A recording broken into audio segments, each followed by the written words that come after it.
Hey guys, what's going on? Today we're going to be talking about Wildstar. I'm going to be going into the plot of the story, the races, the classes, the paths, and I'll explain what that is, the PvP, player housing, dungeons, raids. I'll be going to all that stuff. So let's just start off with the basics. So Wildstar is an MMO. It's being created by Carbine Studios. And so let's just talk about the plot of the story. So the storyline is going to take place around sort of exploring Nexus and discovering the deep power it has. They haven't really gone into the story, but there's also going to be the PvP story is going to be that Dominion exiles are fighting over Nexus. The exiles are sort of a group of people who have been exiled from their world, and they've sort of joined forces, and now they're trying to make Nexus their new home. And the Dominion is sort of this superpower of the universe, and they're going to try to take over Nexus to make them part of their empire. So let's go into the races. So in the Dominion, you have the Cassian. They're sort of the human race. You have the Draken, which are these huge monsters. You have the Chua, which are like these rodent engineers, and you have the Mercurii. And they're like robots built by the Elden. They're like robots that basically just serve the Dominion. So now we're going to talk about the Exile classes. So there's also the humans, which are just obviously humans. There's the Granonk, which are sort of these huge rock people who were exiled from their home after a war with the Dominion. There's the Aryan, which they kind of were like nature lovers. And then there's the Mordesh, which are like these space zombies. They practice like dark alchemy. They're pretty cool. And so now let's talk about classes. So the first class is the Esper, and they sort of make weapons appear. They sort of conjure weapons. Wow, and they like can conjure like followers. It's a cool class. Basically, they just make things appear. There's the medic, and the medic obviously is the healing class. There's the spell slinger, and their main focus is with pistols. There's the warrior, which is the tankish class. There's the stalker, which focuses on stealth. They can go invisible. And then there's the engineer, which they haven't talked a lot about, but I assume they can put up sentries and just build stuff and stuff like that. So now let's talk about the paths. So a path is, in Wildstar, it's sort of how you define your character. So depending on which path you choose, you're going to get different quests. So if you pick the soldier, you're going to have mostly quests that involve fighting, maybe like protecting people or attacking a certain place. If you choose the explorer path, you're going to get quests to explore places, to make maps. You might even go on like a scavenger hunt. If you choose the settler path, you're going to be building and defending towns. And if you choose the scientist path, you're going to be like finding animals, like killing monsters, and like finding different plants. Really just sort of exploring, not really exploring, but finding like animals and plants in Nexus. So let's talk about the PvP. So there are like small matches, like 10 to 15 players on each side, small PvP matches, and there's a bunch of different game modes. There's like an arena mode, there's like a capture the flag mode. There's just a bunch of modes. You can also, and this is what I'm really excited about, you can build a Warplot, which is basically this huge compound with a bunch of guns and stuff, and you can build that with your friends. I'm not sure whether you can build it solo. I'm pretty sure you have to do it with other people. But yeah, you build that, and then you basically fight against other people with the Warplots, and you basically just have like a constant war with them.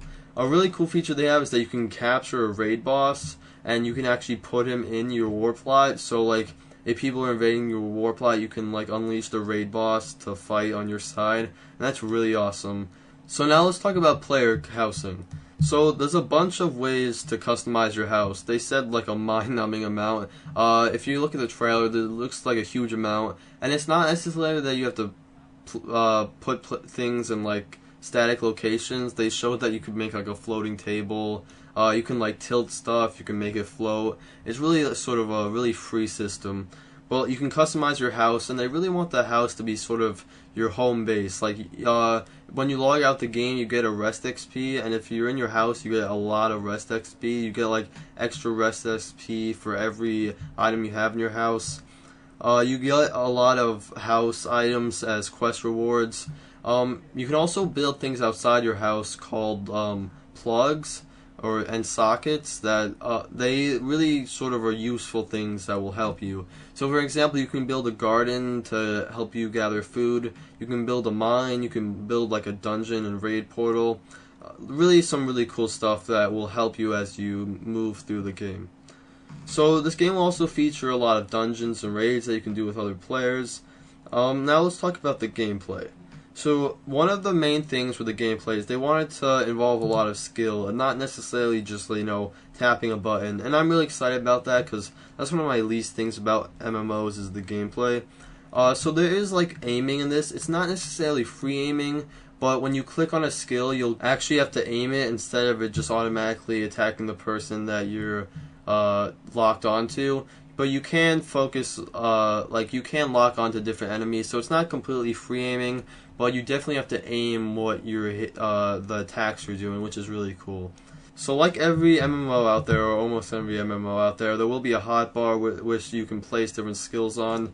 From what I've seen, it's not a huge hotbar. I'm not really a fan of huge hotbars that take up half the screen. It's definitely really small, so you can definitely really see the world, which is something I love. I love minimal UI, so that's cool. But different attacks aren't necessarily just you hit the number on the hotbar or you click it with your mouse.